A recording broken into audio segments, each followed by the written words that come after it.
Slater with the Iowa Alliance for Retired Americans. Welcome to senior citizens.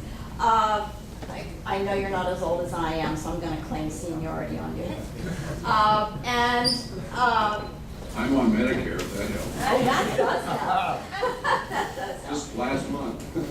We both live in a state that is somewhere between 4th and 5th in senior population. Kind of goes up and down. And we also live in a state that without Social Security, the number of seniors at the poverty or below level would be around 40 to 45%. With Social Security, that number drops to about 7 or 8%, but that's unacceptable.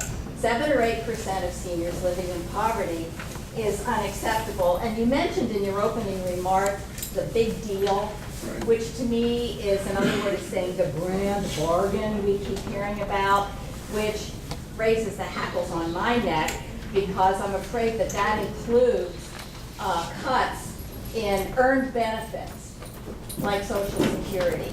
So my question to you is, would you oppose the chain CPI as a part of dealing with our economic situation, which absolutely has nothing to do with our economic situation because it affects Social Security?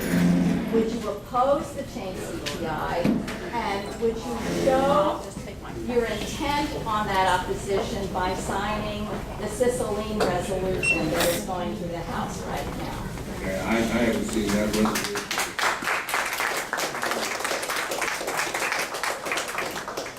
As you're aware, the president proposing his budget change as far as the consumer price index for how that's adjusted each year.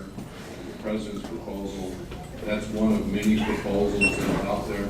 And we're also talking to him about the chain CPI. Make no bones about it. Okay. I don't know what the law says, so I'd have to look at it before obviously I would commit to signing on anything. But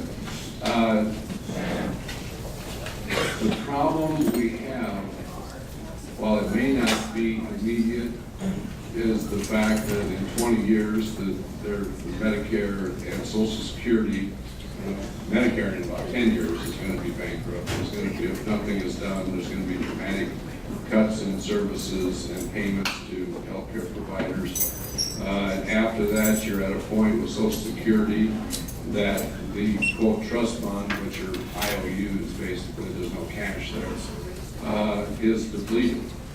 And then you either have dramatic cuts in benefits at that point. What we need to do is find a way of whatever, I'm not going to limit what I'll support until, because it isn't just one part of it that fixes it. You're going to have a comprehensive, broader agreement, and it's going to have to be totally on a bipartisan basis to get it done. Because politically, it is the quote third rail of politics where you touch it and you get electrocuted and you're dead. You know, that's in politics, but I think that the president's proposal will be considered along with a lot of other people's proposals. We'll see what happens. But we can't just think about today. We've got kids and grandchildren also that are going to be expecting those benefits, and a modest change in a lot of the, and again, I go back to what I said at the beginning, that what is growing at 7, 8, 9% a year is the mandatory entitlement part of the budget. It's not sustainable. It simply is not sustainable. And that's the discretionary third of it is being held down, has been, defense is being cut, all the programs, but we've got to somehow get a handle on what is the biggest part of the budget.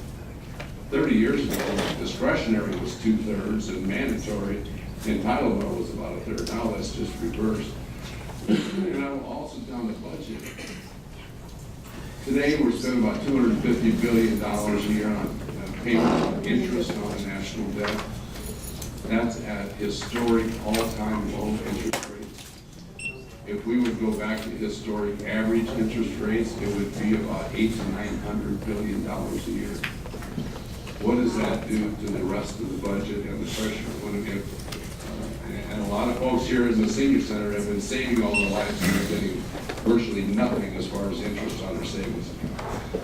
And that's just, so there is, interest rates are gonna go back up, and that's gonna have a dramatic impact on the federal budget. We need to consider everything.